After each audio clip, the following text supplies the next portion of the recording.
Fala pessoal, tudo bem? No vídeo de hoje vamos ver a resolução da letra B do exercício 4.6. Letra B, a vazão que afluiria de cada reservatório ao se produzir uma ruptura na extremidade B. Todas as tubulações são de ferro fundido novo, C igual a 130, despreze as cargas cinéticas nas tubulações. Então aqui na letra B, nós temos uma situação diferente da letra A. Nós não sabemos a vazão que passa pelo trecho CA e também não sabemos a vazão que passa pelo trecho DA.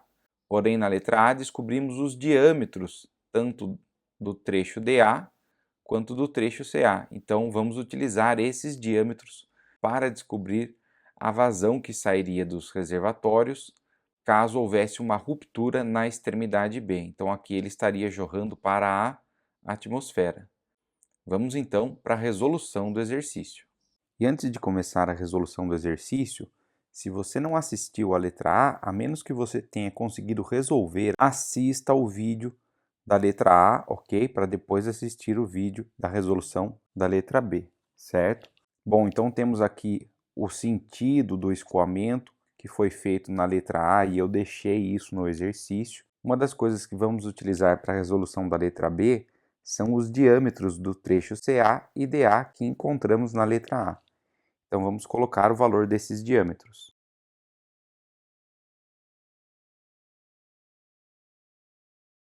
E os diâmetros dos trechos CA e DA são igual a 0,1 metro ou 4 polegadas, ok? O que muda na letra B com relação aos dados fornecidos na letra A é que ele fala de uma ruptura na extremidade B.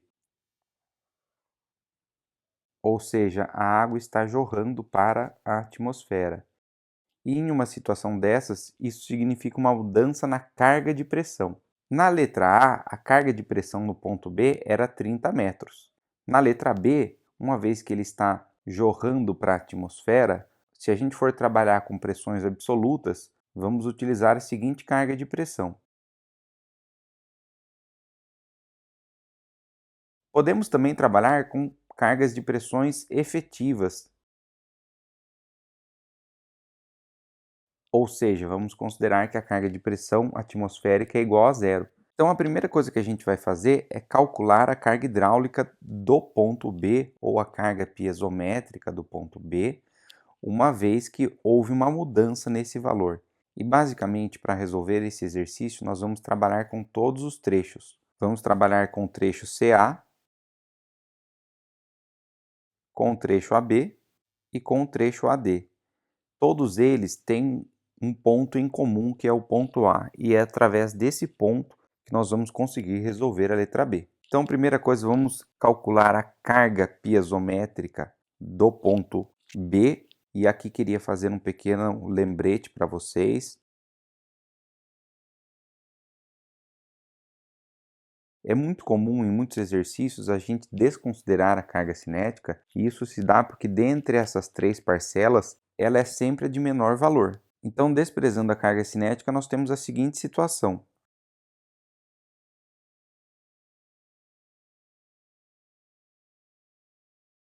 A carga hidráulica passa a ser a somatória da carga de posição mais a carga de pressão. E nesse caso, carga de posição mais carga de pressão se trata da carga ou cota piezométrica. Então, ao longo de toda a letra B do exercício, vamos trabalhar sempre com a cota piezométrica. Vamos calcular, inicialmente, a carga piezométrica do ponto B.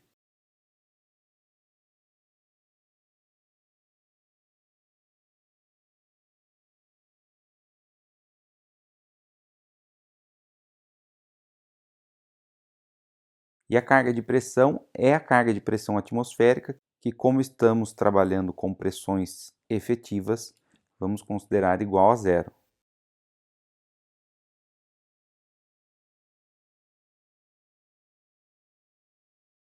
E aí temos, portanto, a carga piezométrica do ponto B. E, na verdade, a gente só calculou a carga piezométrica do ponto B para poder aplicar a equação da carga piezométrica ou da carga hidráulica entre os pontos A e B. O nosso ponto de interesse é o ponto A.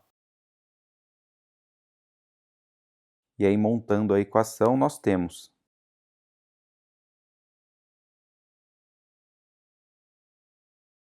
desenvolvendo, nós temos. E é que nós vamos abrir a perda de carga hidráulica. Vai ser a perda de carga unitária, JAB, vezes o comprimento do trecho, que é 1.803 metros. Esta equação vamos designar como equação número 1.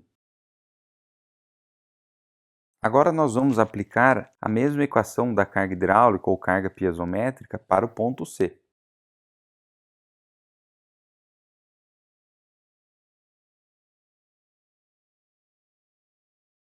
A carga piezométrica do ponto C é a carga do próprio reservatório. Vamos agora também abrir a carga hidráulica do trecho AC. E agora nós vamos isolar o CPA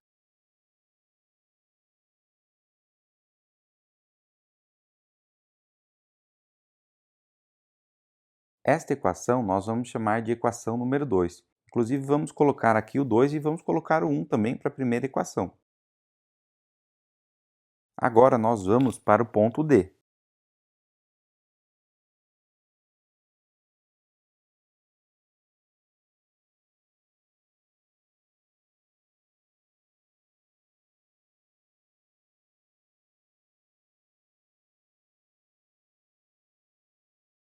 Vamos fazer o mesmo processo da equação 2, isolando o CPA, nós chegamos à seguinte equação.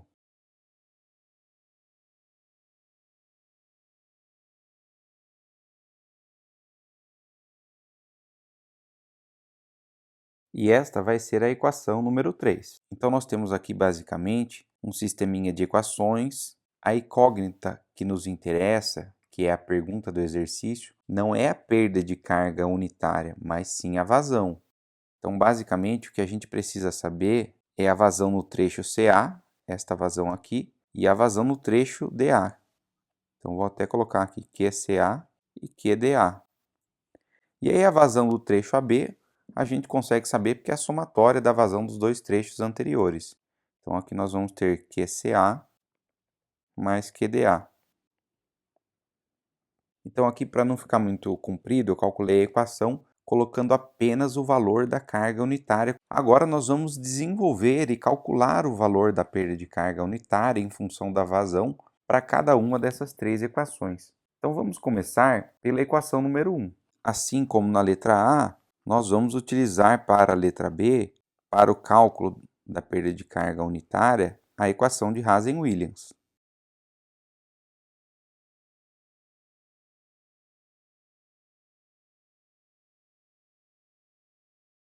Então, começando aqui para o JB, nós temos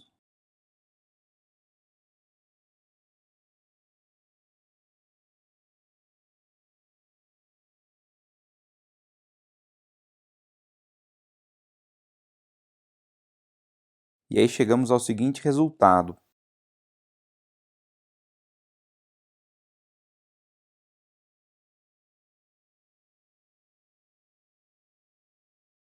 Esta equação nós vamos chamar de A. Agora vamos calcular o JAC.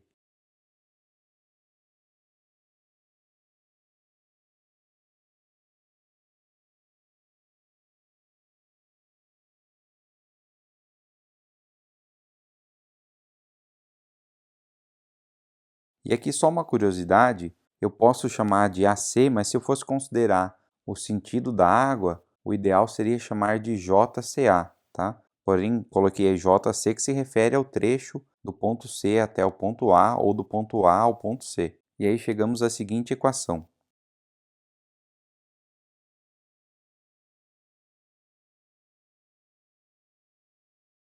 Esta equação nós vamos chamar de B e agora vamos calcular o JAD.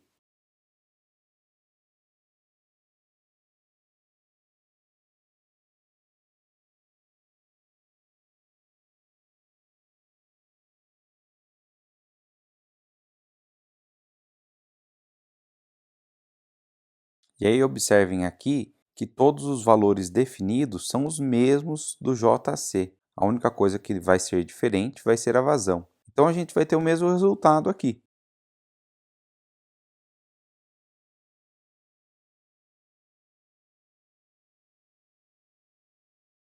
Vamos chamar esta equação de C. Agora o que nós vamos fazer é substituir as equações. A equação A na equação número 1, onde aparece o JB, a equação B na equação 2, onde aparece o JC, e a equação C na equação 3, onde aparece o JAD.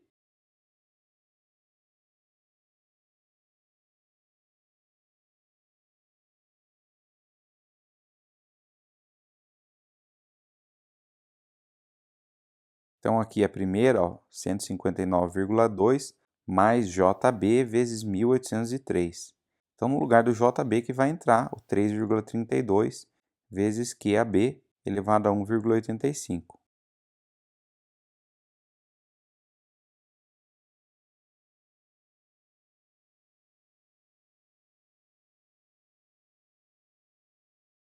E aí, calculando, nós vamos ter o seguinte resultado.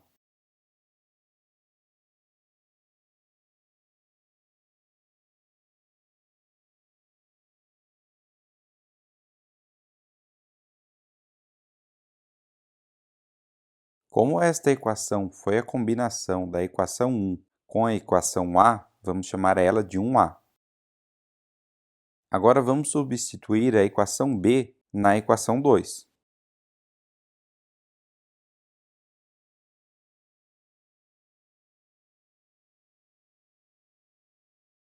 E agora vamos voltar rapidamente para a equação 2. Aproveitar para apagar um zero a mais aqui, ok, pessoal? No lugar do JC vai entrar 96,82 vezes QAC.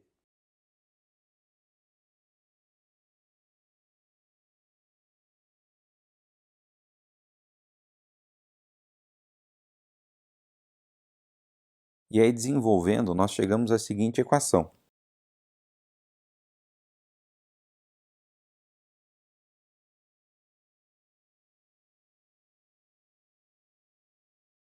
Como esta equação foi a combinação da equação 2 com a B, nós vamos chamar de 2B. E aí, por fim, vamos substituir a equação C na equação 3.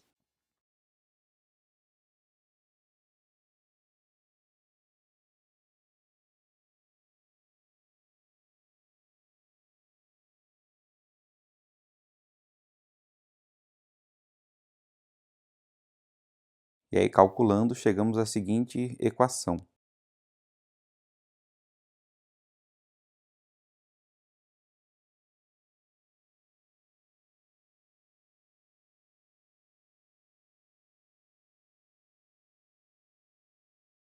E como esta equação foi a combinação da 3 e da C, chamamos ela de 3C. Agora sim, nós temos um sistema de equações, e observem que do lado esquerdo nós temos a carga piezométrica do ponto A, que era o ponto em comum que cada um dos trechos possuía, que foi o que eu falei no início da resolução do exercício. Vamos começar trabalhando com a equação 2B e 3C.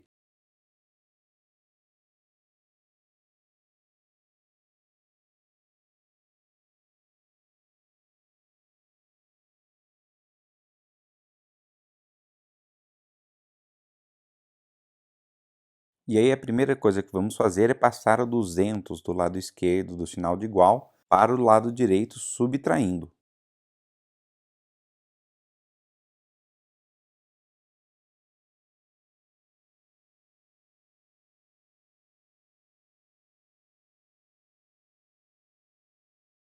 Agora o que nós vamos fazer é dividir ambos os lados do sinal de igual pelo coeficiente que multiplica o QAC elevado a 1,85, que é menos 49.281,38.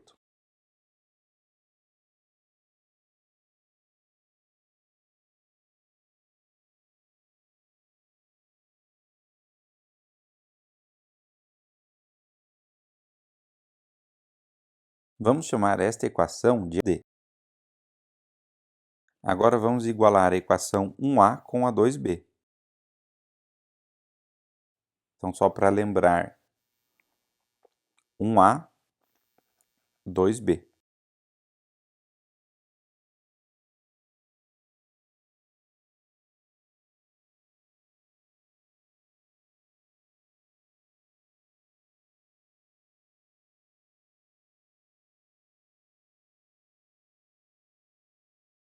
E aí, fazendo um processo de resolução semelhante a que fizemos quando igualamos A2B a 3C, chegamos à seguinte equação.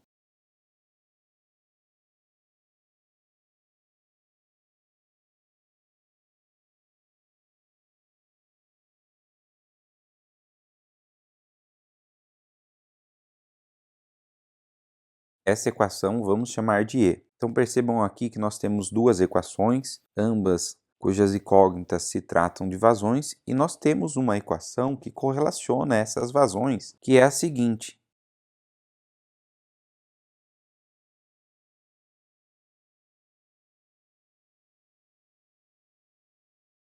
Esta equação nós vamos chamar de F. E agora vamos trabalhar com este novo sistema de equações. E vamos substituir a equação F na equação E.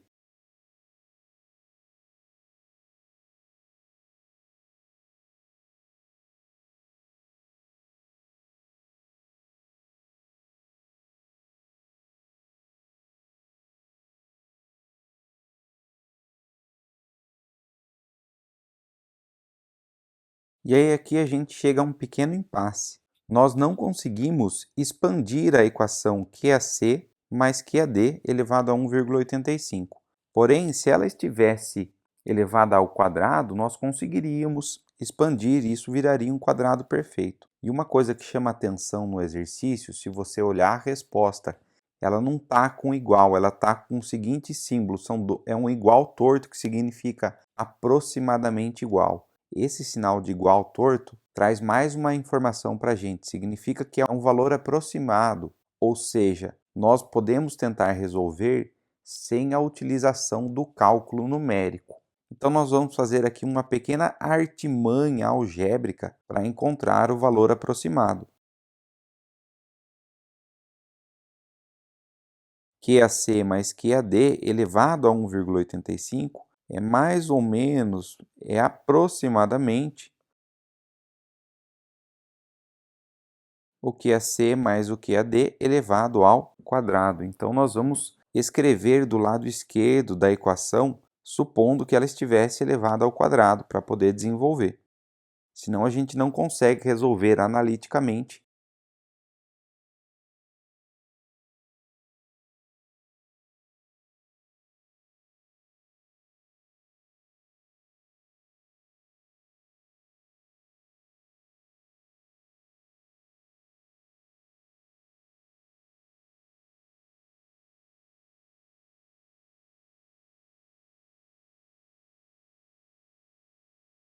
E aí, detalhe para o seguinte, nós aproximamos o expoente para 2 para poder abrir, só que a gente precisa voltar para 1,85, porque senão o erro vai ser maior ainda.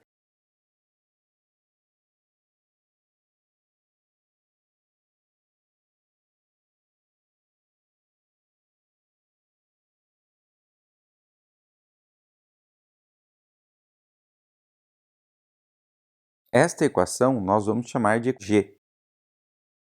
E aí agora nós vamos substituir a equação D na equação G.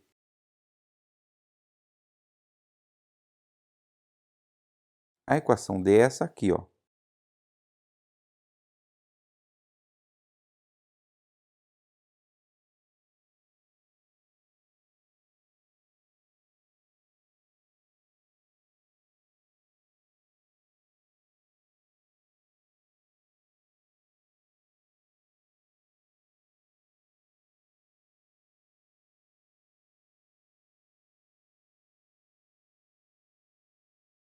Vou somar esse 3,39, que é AD a 1,85, com este AD elevado a 1,85.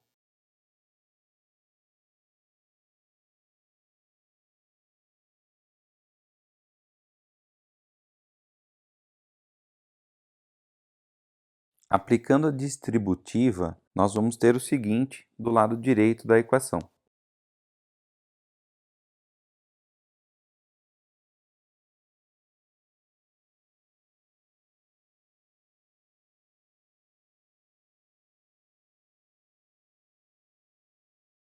E aí, continuando, a gente chega no final na seguinte equação.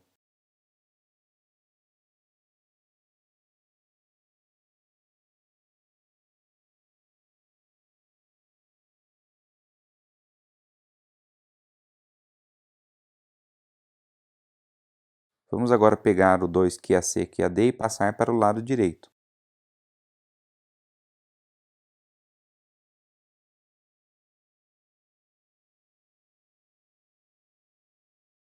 E aqui nós vamos ter que utilizar uma outra artimanha algébrica para poder calcular. Detalhe para o seguinte, se a gente lembrar, as vazões que a gente tinha na letra A era 0,008 metros cúbicos por segundo, o QAC, e o QAD era 0,012. Então aqui, vamos calcular quanto seria QAC vezes QAD. Nesse caso, as vazões na letra B são um pouco maiores, uma vez que a carga de pressão no ponto B é menor, ou seja, se a pressão está diminuindo, significa que a perda de carga distribuída ao longo do sistema é maior. Mas mesmo assim, a gente pode utilizar apenas a título de exemplo os valores da letra A, uma vez que os valores da letra B nós não temos.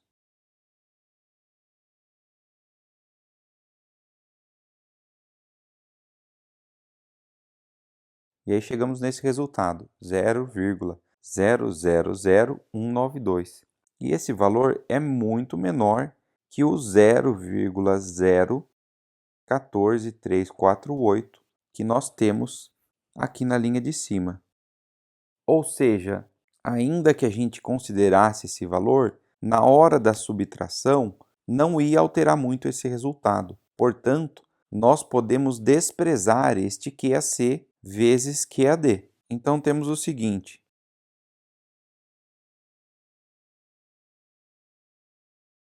E aí passando 32,29 dividindo e extraindo a raiz, chegamos ao seguinte resultado.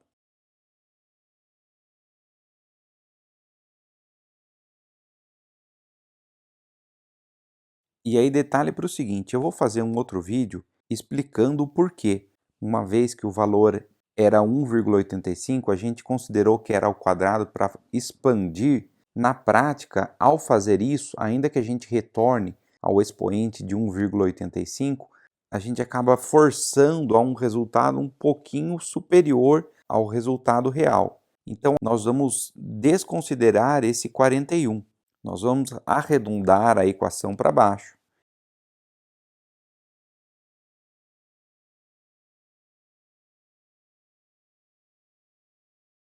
Essa era a vazão o trecho AD, uma das respostas do exercício, 15 litros por segundo. E agora, com o valor do AD, a gente pode pegar a equação D e substituirmos o valor de AD nela para encontrarmos o valor de AC.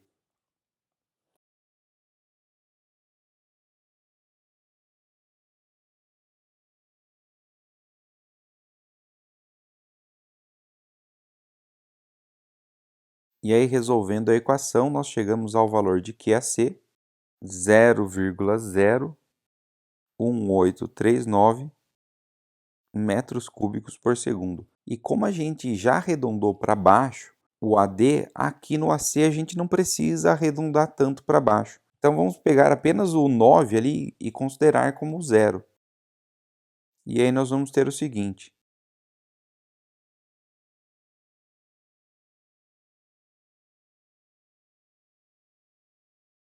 E essas eram as respostas da letra B, que é a D 15 litros por segundo e que é a C 18,3 litros por segundo. Era um exercício um pouquinho mais complicado, dava um pouco mais de trabalho, precisávamos de algumas artimanhas algébricas. Caso você não tenha conseguido fazer, não tem problema. É através do suor e do esforço que a gente vai melhorando. E vou ficando por aqui. Um grande abraço do canal Hidráulico e até o próximo exercício.